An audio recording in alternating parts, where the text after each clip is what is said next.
It was supposed to be just another adventure. Ryan and I had been best friends for as long as I could remember. He was the one who carried my books in high school, and the one who always showed up at my door with ice cream when life went wrong. But somewhere between laughter and late-night talks, my heart had betrayed me. I didn't just see Ryan as my best friend anymore, I loved him. And I carried that secret quietly, believing he could never feel the same. That September afternoon, we decided to go camping in the mountains. I remember looking at him across the flames, his eyes reflecting the glow, his laugh carrying in the night. And I thought, if only he knew how much I love him. But I said nothing. I just smiled, because that was safer. By the time we packed up, the stars were already high, and the forest had grown darker than we expected. When we finally reached the roadside, the last bus had already gone. Well, Ryan sighed, brushing his messy brown hair back. I guess we're not making it home tonight. My stomach dropped. So, what do we do? He pointed to a small neon sign glowing in the distance. There's a hotel down the road. We'll crash there. I nodded, trying to calm the butterflies in my stomach. The hotel was small, tucked between tall trees. Inside, the man at the front desk gave us an apologetic look. Only one room left, he said. One bed. One bed, my breath caught. I looked at Ryan, waiting for him to protest. But he simply handed over his card. It's fine, he said softly. We'll figure it out. The room was with a single bed in the center. Ryan broke the silence first. Relax, I'll take the floor. You know, I've survived worse. Remember that camping trip in the rain?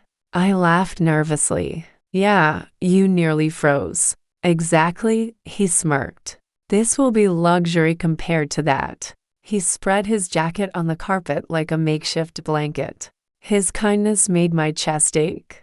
Always putting me first. Always making sure I was comfortable. Even when he wasn't. I slipped under the blanket of the bed, turning off the lamp. I closed my eyes, but sleep wouldn't come.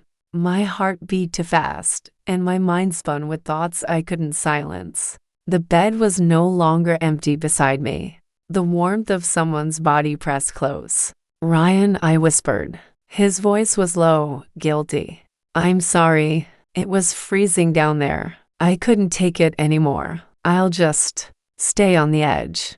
Don't worry. My chest tightened. You could have told me. I didn't want to make you uncomfortable, he murmured. But his nearness was doing the opposite. It was making me more aware than ever. His shoulder brushed mine.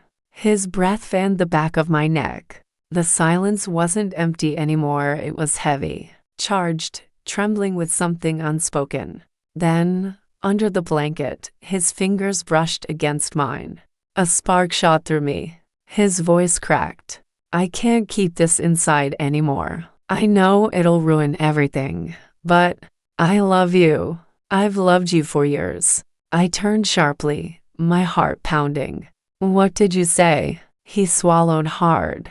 I love you, but it doesn't matter because you don't feel the same. You never looked at me that way. Tears welled in my eyes. My lips trembled. Ryan, I've loved you since high school. I just thought it was one-sided. His eyes widened, stunned. You what? Yes, I whispered, my voice shaking. All this time, it was you. Always you. For a moment, silence filled the room. We just stared at each other, both shocked, both realizing how many years we had wasted hiding. Then Ryan laughed softly, disbelief in his voice. So all this time, we were both pretending? I nodded, smiling through my tears. All this time. He reached for me, his hands trembling as they cupped my face. I don't know if this is a dream, he whispered. It's real? I whispered back. Then his lips touched mine.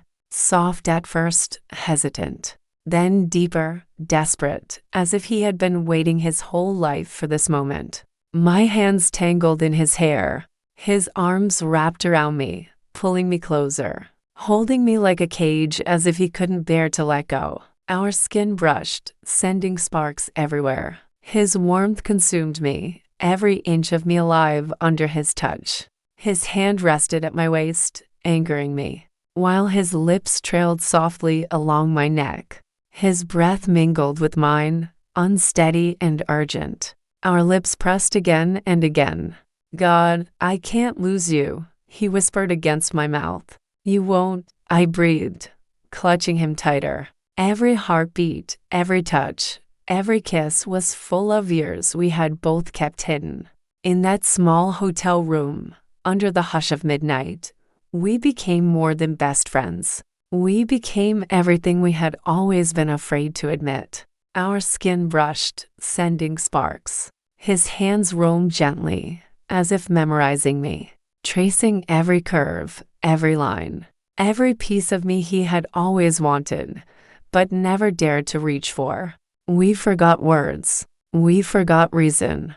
The world outside ceased to exist. All that mattered was us, the taste of his lips, the fire in his breath, the way his hands anchored me as though I belonged nowhere else but in his arms. Our hearts beat wildly together, our breaths tangled, our bodies pressed so close it felt like we were one.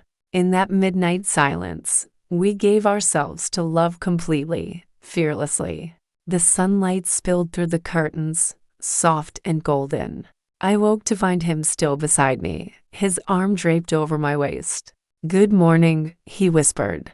"Morning," I whispered back, my heart full. Ryan brushed a strand of hair from my face and kissed my forehead. "I never thought I'd get to love you like this." Tears pricked my eyes. "You were always mine, Ryan." I just didn't know how to say it. Sometimes it waits quietly in the shadows of friendship, until one cold night brings two souls so close they can never go back. That was the night we confessed, the night we became us.